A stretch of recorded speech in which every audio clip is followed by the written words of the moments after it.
আমার নাবালক দুটো বুক খালি করেছে, ওর কঠিন বিচার চাই আমি।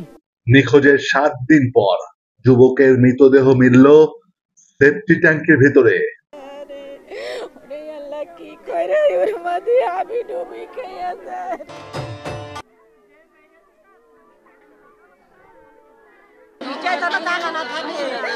নিখোঁজের 7 দিন পর সেপটিক ট্যাঙ্ক থেকে এক যুবকের লাশ উদ্ধার করেছে পুলিশ। বিকেলে সদর উপজেলার সাগান্না ইউনিয়নের বাঘপুকুরিয়া গ্রামে সোহেল হোসেনের বাড়ির পাশের সেপটিক ট্যাঙ্ক থেকে তার লাশ উদ্ধার করা হয়। আমি তো দেখিনি, আমি তো হারিয়ে যাচ্ছে ছেলে, এখন পাচ্ছি মরাতা।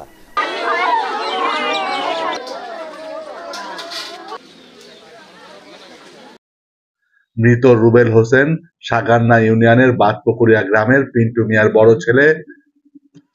তার বাড়ি ঝিনাইদহ জেলায়।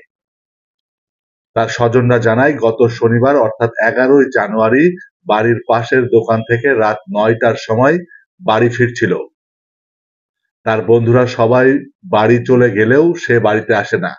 তারপর থেকেই সে নিখোঁজ ছিল। নিখোঁজের পর পরিবারের পক্ষ থেকে থানায় জিডি সহ বিভিন্ন স্থানে খোঁজাখুঁজিও করা হয়, কোথাও পাওয়া যায় না তাকে। আমার মামা শ্বশুরের ডাকলাম যে মামু আমরা তো এইদিকে গ্যাসে দাঁড়াতে পারছি না, কিসির গ্যাস করছে। তারপরে আগে ওই বাথরুমের অমনি যে দেখি ওখানে মাছি টাছি নড়ছে, ওই জায়গা বেশি গন্ধ করে দাঁড়ানো হয়ে যাচ্ছে। ওখানে যেয়ে তো ওরা আগলা করে দেখে যে ওই মিঠুনি মরে রয়েছে ওর মধ্যে।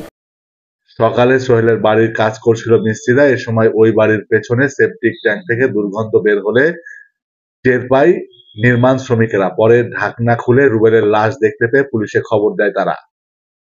কেমনে জানলা দরজা ভাঙছি, তেমনি আরো ছিটিয়ে যাচ্ছে গ্যাস। আজকে 8 দিন হয়ে গেল, খুঁজে খুঁজে কেউ জানে। লেবাররা এসে এই টিন খুলতে গেছে, টিন খুলতে এসে এটাকে গন্ধ পেয়েছে। গন্ধ পাওয়ার পরে তখন ওরা বিলে দেখে এত গন্ধ কেন, তখন খোঁজ করে দেখে যে ওই ঢাকনা তুলে দেখেছে ওই অবস্থায়। সঠিক বিচার চাই, আসামি ধরতে যদি পারে আর কি, ধরে প্রমাণ হয়ে যায় তার সঠিক বিচার, তার বিচারে অবশ্যই তার ফাঁসি হওয়া উচিত। তার আরো এক স্বজন জানান, গ্রামের মধ্যে রুবেলের মতো এমন ভালো ছেলে হয় না।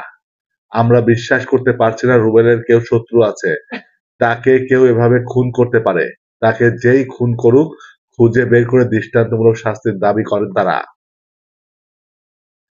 এ ব্যাপারে পুলিশ লাশটি উদ্ধার করে ঝিনাইদহ সদর হাসপাতাল মর্গে পাঠিয়েছে। ময়নাতদন্তের পরে আসল ঘটনা জানা যায় বলেও জানিয়েছে পুলিশ।